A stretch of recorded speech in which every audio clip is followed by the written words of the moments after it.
we have this morning, this is good. Good is a pair that I've been holding since for the past 2, 3 weeks right now. And I opened a second position right there, which is on Monday this week. Unfortunately for me, CPI kind of helped in pushing the market sporadically, and that was quite fortunate, like I said earlier. All right, so I am currently holding on to this trade. However, I've closed around 8% of the trade out of 1.5% that I was actually risking. The summation of this position is just 1.5%. I've closed like 8% of the whole trade setup already. So I have a little bit around 7% running right now. So, and that would mean if the market actually comes to my trailing stop, which is right there, okay, you will notice that that should be around, I will be close out with like maybe 3 to 4% profit. Okay, I mean 0.3 or 0.4% profit, which is also very nice. I mean, every single dollar I get to make from the financial market, it's a blessing because all I've got to do is just to use my knowledge, use what I've known, what I've had in the past, a pattern I can recognize, or a similar pattern or a familiar pattern I've seen before, and just pick it in and just use it to trade. That's all I have to do. Okay. Of course, it takes time to understand, to master this pattern, but the moment you know it, that's it. All right. So, like I said, every single dollar I made from the financial market is a blessing. All right. So, moving forward, gold still have a very good potential to the upside. Okay, we all know that, and we have the all-time high at 2 point. Let's just say 2,500. Okay, so I don't want to start enlarging my chart right there because I like a very short and very tiny chart, so I don't get distracted with the numbers. Basically, all right. So we have our all-time high right there. Okay, so there's still potential to the upside. Okay, as a matter of fact, we can get a new all-time high because there's no stopping gold right now due to what? Due to the unrest around in the global market. Basically, there's an unrest. A rate has not been cut in the United States. New Zealand are also keeping their own rate unchanged as well, and everything is just sporadically unstable. Basically, perhaps forgive my English, forgive my grammar, but it is what it is, right? Nothing is actually stable right now in the world generally. So, and when there is an unrest, when there is instability, when there is chaos, basically, I don't want to use that word because it sounds so big, but that is actually the term for it. When there is chaos in the world generally, gold, asset like gold, stock market, it tends to do what? They just keep going up, all right? Because that is where people can trust. That's where people can put their money. Gold is it's a safe haven asset. It's very stable, very reliable on the long term. It has withstood the test of times, and it has proven itself to be safe haven, and that is why people tends to just push their assets into gold when there is an unrest in the world. So I am still very, very positive on the upside of gold. I would still take some new buy if I can get this high broken, or probably the all-time high if it's broken. I will still take some new buys. All right, but as it stands now, my TP is at the top right here, and I'm actually watching and waiting to see how I can go from there. All right. The second trade I have running is Euro GBP, and I also opened this trade like 2 weeks, like a week ago, or I think probably on Monday. I opened the trade on Monday, just the same way I opened the one on gold. Okay, so I opened this trade on Monday, and it has been quite amazing. Even though it was a little bit dramatic when I started. Okay, on Monday, Tuesday was dramatic. Then Wednesday came. Then yesterday came. All right, so Monday, Tuesday, Wednesday was very dramatic because you can notice all these move to the upside. As a matter of fact, there was a point I put my stop loss around it, like I'm ready to get out of this trade if it happens to just come to the top right there. But that didn't happen. Fortunately for me, the market came and went down. It came to the downside. So thank God for my little bit of impatience right there. So that was that. I've learned a lesson from Euro GBP. It's been a very long time I actually trade the pair, so I'm still warming my heart to it. And for people that actually know the currency market very well, they know that Euro GBP is a consolidating instrument. It ranges a whole lot. As a matter of fact, it takes like 75% of his move, it's always consolidation. As you can see right there, it's consolidating, consolidating, consolidating. It rarely moves. It takes a long time before you can see it move, but when it does move, it moves very, very well, right? And that is what I'm hoping for and I'm praying for on this particular trade. So currently, it's moving really well to the downside. We can all see where my stop loss is. Okay, you can see I started trading my stop to this side already. So if I can get a very nice push back to the upside a little bit, and then the market continues to go down, that is what I will be praying for. And I have my notification already set here. The moment the market touch that level, I will be waiting for a bearish continuation. And if that failed to happen, the market closed me out and a little bit of a profit, I will take that and I will thank God for that because it's a blessing. Now, the last trade that I have currently opened, I just opened it this morning, and that is USD JPY. And I made mention of of a statement yesterday. I don't know if some of you catch it. I said every time we've seen a very decisive all-time high, the market came down sporadically to retest this trend line. The same thing here, the market came down sporadically to retest this trend line. The same thing is happening right now. The market came down to retest this trend line. Okay, as a matter of fact, I can go back in time just a little bit more to see the last time. Okay, this is where the trend line actually started from. Okay, let's start from here. So it came to this all-time high. You can see we have double top here, right? The market came down to this trend line first. Then secondly, we had another. This is not a double. This is not the all-time high. So we got another all-time high right here. So the market did what? Came down to retest the trend line again. And then right here we have our double top, another all-time high right there, and the market came down to retest the trend line.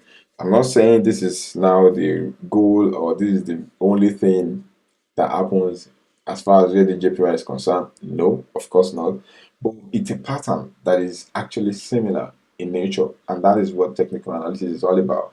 Follow a similar pattern, something you can resonate with, something you understand, something you can repeat over and over and over again. If you can find a pattern like that, if you can find a system that works like that, then stick to it. It makes money overall on a long period of time. Distribution on your side, definitely you're going to make decent profit out of it. So that is exactly why I took this buy trade. All right, and right now you can see that the market actually the price came back to retest our key zone, a broken key zone, but it has actually not even been mitigated, it has not been retested. This is the first time it will be retested, so that makes sense. The same thing happened here. I took a buy around there anyways, sometimes ago, I think last month or during May. I took a buy right there, right? And since then I've been waiting for a retest of this particular key zone, but that did not happen until yesterday with the help of CPI data that came shorter than expected. Okay, majority of you say that I don't want to cover it, but you can always go to the Forex factory to check them out by yourself, right? So this makes a very good sense to me, and that's why I took the trade. And you can see we have two like 16 hours 16 hours doji candle. It was very bearish. It was very, very bullish. As you can see, it's more like a gravestone candle. It's a little bit bigger, like a pin bar basically, as you can see right there. The first 8 hours, the second 8 hours, that's the last 16 hours. The market has been trying to come down, and then the buyers are keep pushing it up. That means you can see the strength from the buying side of the market. You can see the strength is still in the market. So that is why that's another thing that supports my bullish momentum on this, but my bullish buyers on this particular instrument. And I am looking forward to see it actually materialize into something really cool. Probably we're going to get a new all-time high here. I just put the target to this top. There is nothing actually to support that, to support this buy claim, this TP claim, all right? And the reason why I put it there is because, why not? At least if this top is broken, okay, at least if this top right here is broken, okay, maybe we get something like this, maybe a pullback, maybe, just maybe we're gonna get something like that. But any which way, I'm really, really, really I'm really interested in this pair to see how far it can go. All right. And the last trade I'm currently in is this is my day trading strategy. This is a 1 minute time frame. I'm currently selling gold, and it's been really, really amazing so far. So we're gonna see how it goes. Okay, I'm currently selling. This is 1 minute time frame. Don't forget that. And then I just took a short trade around 6 o'clock, and now I'm waiting to see how this unravels. So moving back to the plan I have, or I have quite an amazing plans on a couple of pairs, and I'll be starting with USD CAD. Okay, so USD CAD, a friend actually brought my attention to this pair yesterday. okay, during a live stream, and I was really happy that that came to my timeline, because if I actually got to see this setup play out this way, excuse me for that, if I end up seeing this setup play out like this, maybe a break to the downside, a pullback, and then it's been resisted, after it's been retested, and then there's a resist, it was, price was resisted from breaking above that level again, then we can look for a very good and very nice short trade moving forward. All right, and it looks quite amazing. All right, sorry for me squeezing the price together. I genuinely don't like all those big candles. Okay, I rather just like to see, I like to see a chunk load of the price, so I can see my patterns. I can recognize what the market is doing in an oversight of the market. I love that. That's why I like shrinking the price together a lot. All right, so forgive me if you find it very difficult to see. Okay, just forgive me for that. I'm trying to be better. Or probably I will just take the time frame to one, the daily time frame, then it can make it a little bigger. I think it makes a little bit of sense now. So moving forward, I would love to see a break below the support, okay, a decisive pullback, and I want that pullback to be resisted from breaking to the top upside again, because you can see right here it was resisted, and then it broke above it here, then it was supported, it started acting as a support level, and now I'm looking forward to see it actually broken again, resisted, so I can take a very nice shot to the downside. Okay, and we have 2022 low here, we have a major key level right here, and we have a 2022 high here. So what this is telling you is that for the past excuse me, for the past 2 hours, 2 years, excuse me, for the past 2 years, all right, this particular pair is ranging, all right, and you will see that right there. You can see it's been ranging. So we have our decent resistance all at the top here. Okay, we have a resistance, we have resistance, we have resistance, and we have another resistance there. I don't want to make it a key zone, but it will have looked like this. Okay, that way it will have looked like that. Okay, and then we have a support here, we have another support here, we have another support here. So I'm going for another support there. So this might take like another maybe 2 month trade, maybe a 2 month trade, so to speak. And I'll really be patient to see it actually happen. Okay, there are a couple of others that the sell trade might face out along the way, and it might be a fast one like this one, or a fast one like this one, or a fast one like this one. Okay, so but either way, I'm watching and I'm waiting. I want to see how this is all going to play out eventually. So that is the first setup today that I'm looking forward to trade. It might take the rest of this week. The week is almost over. The week is already over. It's almost over. We still have today and tomorrow, so it's not over yet. A lot of people can still become a millionaire for sure. All right, I might be one of them. Okay, so moving forward, we have USDCHF as well. Yeah, USDCHF looks really good, and I wouldn't mind actually chipping in some sell right now, genuinely, but I want to see how the next 8 hour candle actually close. If it close bearish, I will take the sell. And for fact that I'm buying USD JPY, that means I have to be careful with that kind of trade, because I am buying dollar somewhere, and at the same time I'm trying to sell dollar at another place. So that might not be a good fit. Okay, that might not be a good fit. But overall, this looks quite bearish. Okay, it looks like it's gonna break this particular stronghold. Okay, it looks like it's gonna break this particular stronghold. If it actually did and break below it, I will take a short trade, but my target is actually very tight, right? My target is very tight. You can see I like 1:3, something like 1:3, 1:3, 1:3.5, and more. But I don't like 1:1. They don't really make sense to me. So if I get to see this, something like this, I might take a short trade below here. But for the sake of my USD JPY trade, I hope it never happens. I hope it never really happens. But if it does happen, I'm gonna take that short trade. But if it happens to break above here again, I'm not sure I'm gonna take the buy. But I would like to see the build up before I look for a buy trade setup, as far as I'm concerned. Okay, so that is the second trade I have planned, and that is on USDCHF. So the next one will be on WTI, which is crude oil. Crude oil looks quite nice. All right, no, so obviously this pullback, doesn't look like pullback anyways. Right, you can see the market went up, came down. I didn't take this trade because of NFP, because of CPI that came out, because of the CPI yesterday. I didn't pick that trade. Unfortunately for me, for fact that I didn't pick it, you can see the market just went back up right there, and now it's staying at the top. Right, so I'm waiting and watching this. Okay, if it happens to break this fat pattern, okay, maybe I will take that short trade, just maybe. And if it continues to go up like this, all right, I will look for a recognized candlesticks on 8 hour or 4 hour time frame to actually buy. All right, but for now, I'm staying on my hands and I'm watching this very closely. Okay, I am watching this very, very closely. So that's the plan I have on WTI. I would really see, I would really love to see WTI actually move to the upside. You understand? So we can get this April high target. Okay, maybe I'll be joining somewhere around there. Okay, maybe. But I would love to see a pattern, not just some couple of bullish candlesticks that just keep bouncing up. All right. I would love to see the market actually breaking this level, pulling back, and then a candlestick that continues the momentum, the bullish momentum, so I can easily join and I can make a little bit of profit moving forward. So that's the plan on WTI. Which other one? The other one I would have loved to trade. I keep going back to silver because silver looks quite decent, right? Silver looks quite decent, but I think it's already gone and about time to actually get out of it. Just I need to stop my obsession with silver.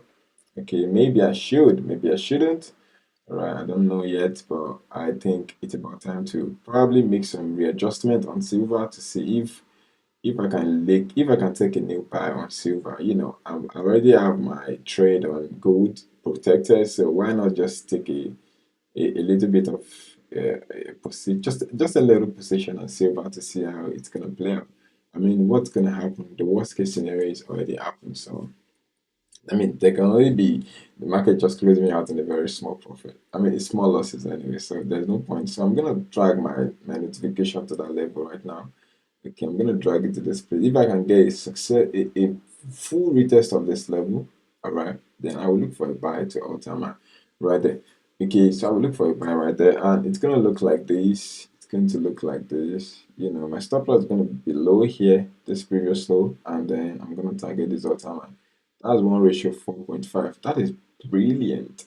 That's actually very cool. So this would be a good plan for me on silver. Overall, but first I would like to see a full retest of this level, a full retest of that level. If I can get that full retest, okay, I will take it back for sure. All right, so let me actually see if I can play it up for you. Okay, maybe something like this. Okay. Yeah, I think this makes a bit of sense. This is making much better sense then. So I would love to say this. As a matter of fact, I'm gonna drag it up. So when I'm coming back to the check, I'll be able to see them very clearly and quite closely. So that is my plan on silver. I love this silver setup and it looks really good. I'm gonna take it if it happens that way. I am for sure going to take it. Then the next one is pound card. Pound card is already good. Actually, I don't want to see that pair again. In my timeline, I have to just delete everything. It's gone. It didn't take me a long, or I waited too long. I tend to do that sometimes. I waited too long, and I missed out on a very decent trade. So let's see if we can get a pullback, and then we can take. Okay, there's still so many rooms at the top that we can actually target. All right, so we have this level that seems to be playing in the market right now, but I'm not sure of its potential. Yeah, I'm not sure of its potential, if it's gonna push the market downside. But if I can get a pullback like this, all right, I hope to God I don't miss out on this again. All right, so let's see if we can get a pullback like that. All right, let's see if we can get a pullback like that. And then we have a very nice trend line here. Okay, we have a very nice and decent trend line there. So that will make a bit of a sense. That makes a bit of a sense, anyways. I love to see this play out so I can take a buy trade from here. All right, so I can take a buy trade from this level right there. All right, so pound card also looks good. I'm not sure this is gonna play out this week. The week is already gone really after this, so I will come back. I will circle back on pound card next week, and I will update you on how it progresses. And then I guess we're done with my setup. Let's check NZD can. I think NZD can got destroyed yesterday. Yeah. So it got destroyed yesterday. There's no more plan on it. Or is there any? I'm not so sure. I'm not so sure if there's any other plan. I think it's still the same basically. It's still the same. Break to the downside, pull back again. but overall it has to break below this previous low. And I can see a candle that closed below here. I will take a short trade, okay, and then all the way down to 2024 low, maybe. So this might be the only reason I will actually still stay on this particular pair for now. All right, this could be the only reason. I just want to see the candle that closed below that previous low. All right, because at the top there it seems like it's not ready to actually start making the move. All right, so I'll wait for the price to close below the previous low. I'm not gonna wait for a pullback. I'm not gonna wait for this pullback, but this pullback makes the whole thing make sense. That's why I put it there. So if the candle closed below here and it's an 8-hour candlestick or even a daily candlestick that closed below there, I'm gonna take the trade definitely.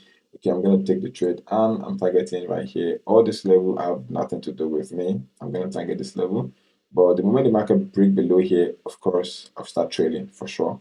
All right, so that's the plan on your NZD card. So let's keep it at the top as well. Euro card, anything on Euro card, I'm not so sure. I'm not gonna buy Euro cards. Genuinely, I don't really care about the card. I don't really care about the pair. All right, another pair that got me closed out at break even is AUDCHF. All right, I forgot there was anything like AUDCHF anyways because it closed me out at trailing stop. This particular candle was the end of my trade. Okay, it went up to this level. I was really happy, and I was targeting here, right? But the moment it moved up to here to this level right there, I put my trading stop there. Why? Because of CPI. Anyways, I knew that was going to be a dramatic move, and I don't just have the stomach for pressure or for drama yesterday, so I had to just make it an honorable decision to probably reset my trading stop, and I did, and I put it there and then it came down, closed me out, and now it's ravaging around there. So, what is the plan? Is there any other plan? Do I even want to look at AUDCHF again? This is like the third trade I will pick on this particular instrument in the last 2 months. So, I picked it last month, I picked it twice this month now. So, I'm not so sure if I want to actually get into this particular pair again. I'm not sure. But let's say what happened. I was going to clone this, but I dragged it to the upside its entirety. All right, I think we have some what we call this. It's more like a range. All right, I don't know I don't know. Probably this eye is playing chicken with the market. Probably it's kind of sentimental and psychological though. Okay, maybe we're gonna see a range a little bit around there before we now see the breakup over here. All right, maybe, but I'm watching AUDCHF for now, and I will just keep a close tab on it. I'm not gonna open any trade because I don't see any relatable pattern to actually trade it with. So there's no point. And I'm also guessing maybe because all of this is an extension, okay, there's no actual pullback. As a matter of fact, the extension starts from here, okay, all the way from this downside. So maybe we're gonna get a much deeper pullback in the nearest future. Okay, back to this zone before we now see the move to the upside. Okay, let me make that make sense to you because that also didn't make any sense to me myself. So let me make it make sense to every single one of us, including me. So all right, cool. So maybe we're gonna get something that looks like this. Okay, maybe we're going to get something that looks like this, and then the market will just fly to the upside. Maybe. I think that would make more sense because we've not seen any decent pullback on this particular pair for a very long time. It's just been like an extension. So maybe we're gonna get a pullback, maybe a price action around there, and then the market will break to the upside and we just keep going up. So I would really love to see that happen. Anything above here, I'm not sure I will be taking it, but if it comes to this bottom right here, I will for sure look into it. So that's that on Euro, CHF, AUD card. Like I said, I don't want to touch the pair. So that's all I have for you guys today. I'm gonna catch you on Monday or on Saturday, and have a very nice day. Bye for now.